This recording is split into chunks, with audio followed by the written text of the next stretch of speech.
Nandito kami sa Columbia Bottle and Recycling Depot. May mga ibebenta kaming mga tin can tsaka mga bote. Yan, dito binebenta yung mga naiipon na tin can at bote. Kasi dito, inihiwalay, sinesegregate talaga yung mga recyclable tsaka mga itatapon na basura, ganon. Tapos, yung mga tin can tsaka bote, sayang naman kung tatapon mo lang. So, ang ginagawa namin, iniipon. Tapos, dinadala rito. Pag naipon, dadalhin dito. So, punong-puno yung kotse. 2 kotse ang gamit namin. Yan, kotse. Puno. Ayan, oh. Oh. Mga lata. Saan? Napuno. Ano lang yan? Yung mga galing sa hotel tsaka yung mga sa bahay lang. Ito yung isa, oh. Ito yung isang kotse ang dala namin. Ayan. Ayan, mga lata, plastic. Tapos dadalhin dyan. Yan. Lahat ng mga to, mga kotse rito. Ito, yan. Nagdadala lahat yan dito. Yung mga kotse, dito dadalhin. Yung mga lata. Dito natin dadalhin.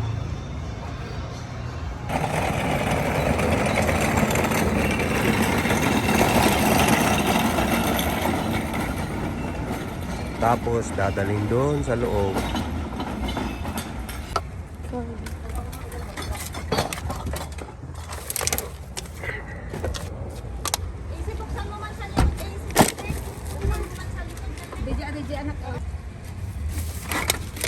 Ito, mas marami itong nasa likod pala.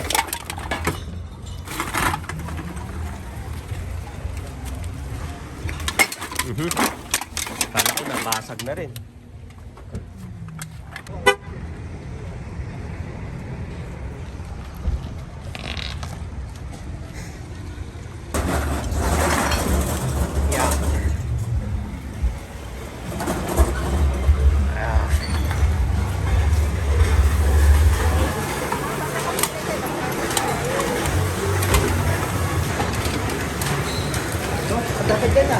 Tara.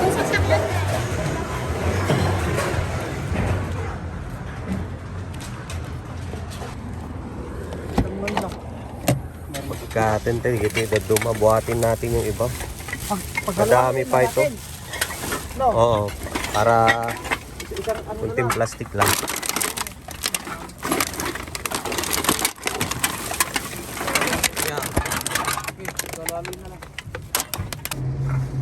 Dito kasi sa Kelowna, ewan ko lang kung buong Canada ito, kailangan i-segregate mo yung mga tin can, mga bote. Tapos pwede mong dalhin dito sa recycling depot. Bibilhin nila, babayaran nila sa'yo yung mga dadalhin mo ritong mga bote tsaka tin can. Ang daming nagdadala, mahaba yung pila sa loob. Nakapila na yung mga kasama namin doon. Dadalhin namin doon yung mga iba pa. Siguro tansya mga mapagbebentahan $100. Panalo na to, panalo. Or baka mahigit $100. Tignan natin mamaya kung magkano yung mapagbebentahan. Kasi doon sa loob, isesegregate pa eh. Kailangan ilagay mo yung mga tin can sa isang butas, no? Tama, no? Tapos yung mga bote, may ano doon, may mga box sila doon. Para, tapos bibilangin, may machine na magbibilang. Tsaka magtitimbang. Mga 150 daw ang tansya, sabi ni Charles, 150 daw. $150. Puno kasi yung 2 kotse. Araw pero malamig. Naka-jacket na ako. Malamig yung simoy ng hangin. Ito, naantay ko lang yung cart. Kumuha ng cart sa loob.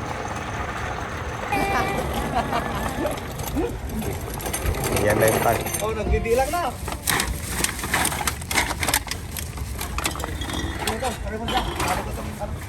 Ay, iwalay mo muna. Hindi, ano na lang. Para baka malag. Oo.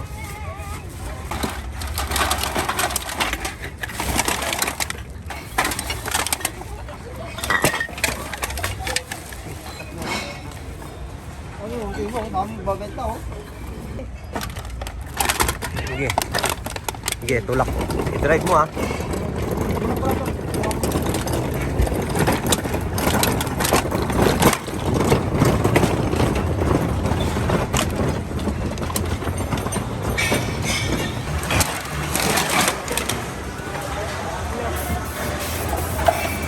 Yan, sinushoot na namin yung mga plastic.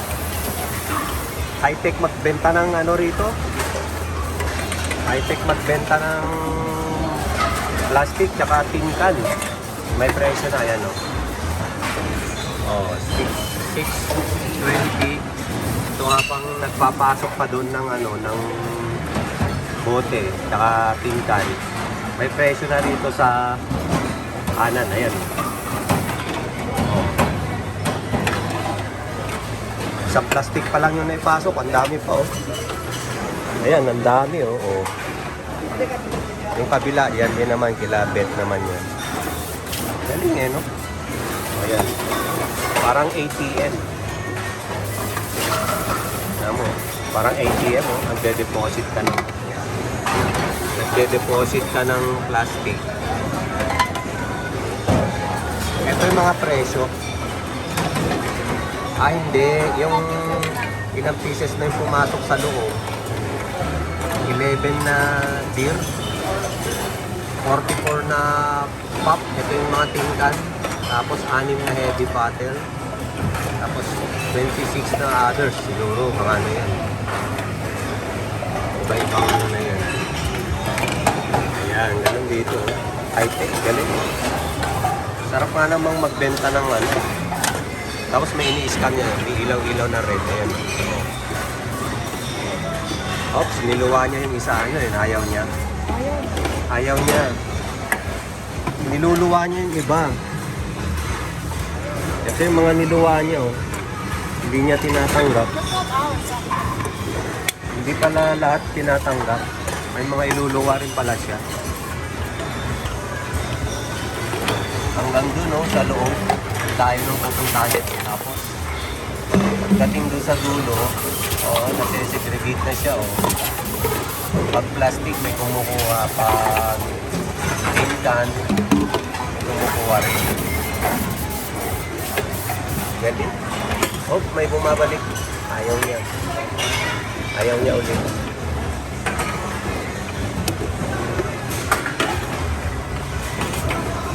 Ayaw niya pala pag marumi siguro. Ayaw niya. Ang dumi kasi, oh.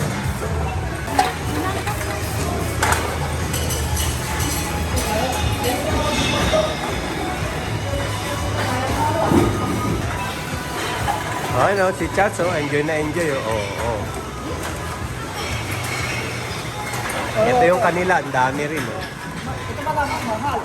Pag may alcohol. Kaya dapat pala shot ka ng shot. Oo. Para marami magbentahan. Nakaka $17. Ayaw yung alcohol. Hindi, yung walang level siguro. Pag mga ganito pala, hindi kukunin pag walang level. Kaya dapat itatanggalin yung kwan. Pag walang label, ayaw. Oo. Pag walang level. Dapat wag mong tanggalin yung label. Parang ganito, alam mo tanggalin.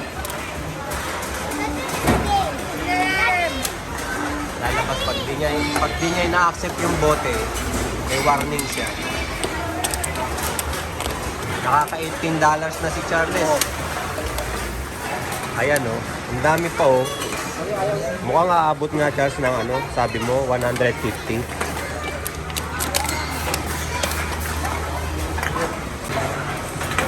Itong kabila naman, $16 na.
High-tech ang mga junk shop dito.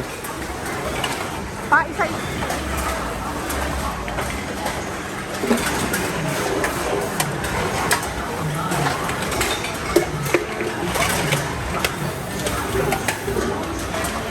Ayaw niya yung UP.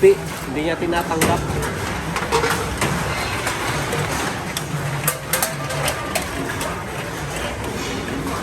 High-tech ang mga junk shop dito, no?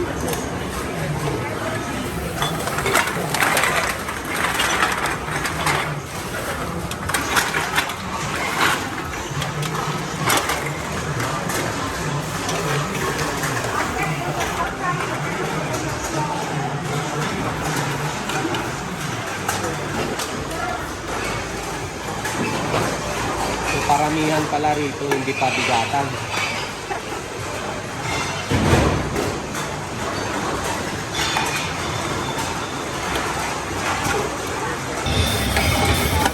Ano na siya? $38 na.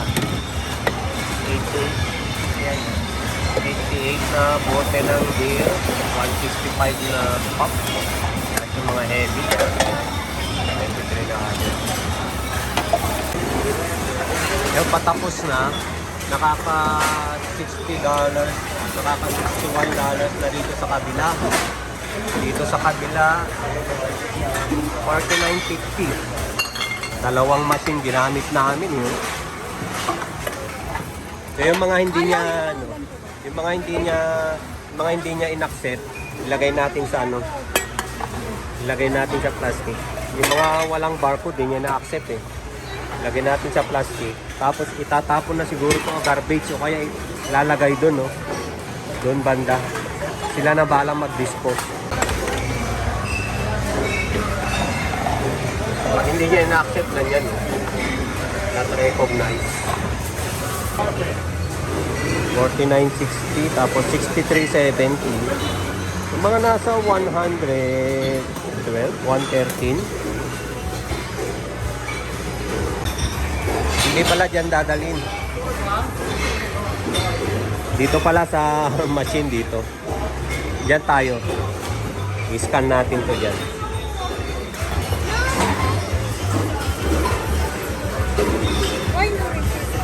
Tayo naman, i-scan natin.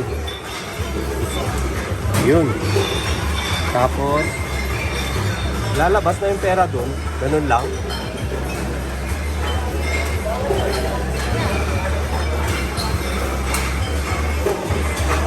Pagka-scan neto, antayin natin lumabas yung pera. Ayun.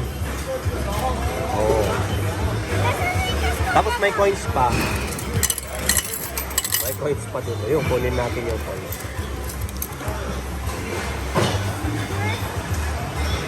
O, yung isa naman. Okay, scan mo yung isa.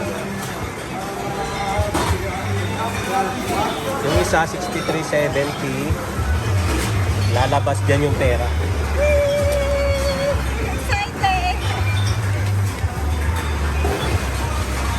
Tayin natin.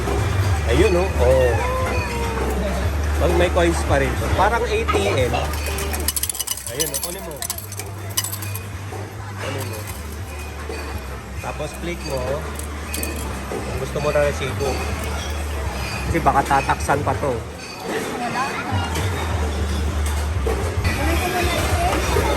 Yung mga inuluwa naman kanina nung machine, yung mga hindi tinanggap, dinala natin dito, babayaran na yan, manual nga lang. Kumbaga hindi na nabasa ng machine, manual na babayaran. Ayan yung recycling nila sa loob. Malinis, mabango, hindi mabaho. May mga langaw, pag siguro isang piraso yung nakita ko.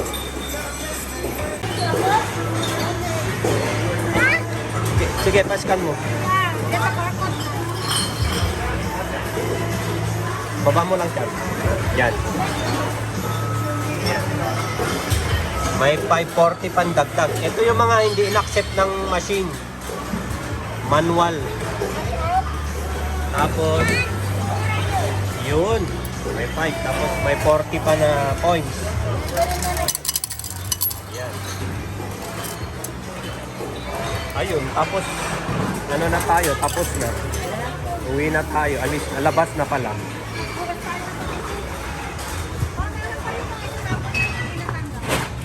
Kasi ano yun? Wet tissue? Yan, daladan. Yung mga hindi na talaga pwede, wala nang presyo o ano, itatapon na rito sa likod. May tapunan dito, tsaka hugasan ng kamay. Dito, ayan o. Ayan ang mga tapunan ng mga yung mga hindi pwedeng ibenta. Maayos talaga rito.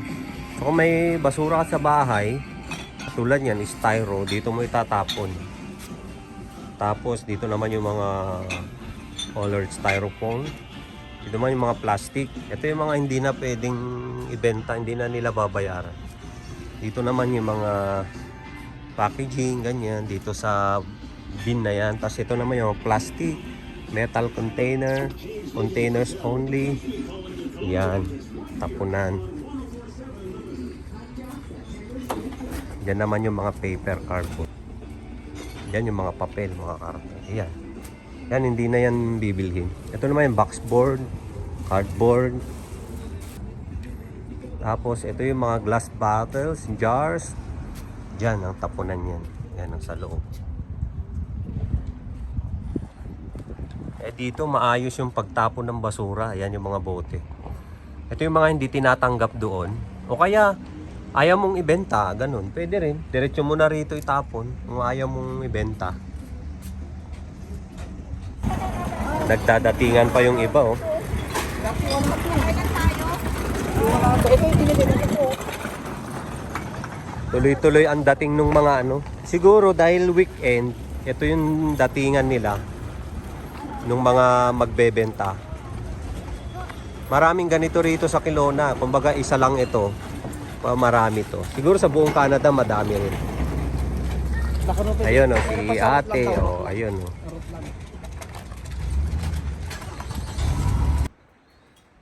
Kauwi na tayo. Ganun lang dito. Ganun magbenta ng mga recyclable. Yung mga tin can, mga bote. Ang presyo ng isa 10 cents. Hindi nila titignan yung timbang niya. So 10 cents lahat. So dito paramihan, hindi pabigatan. Ganun lang.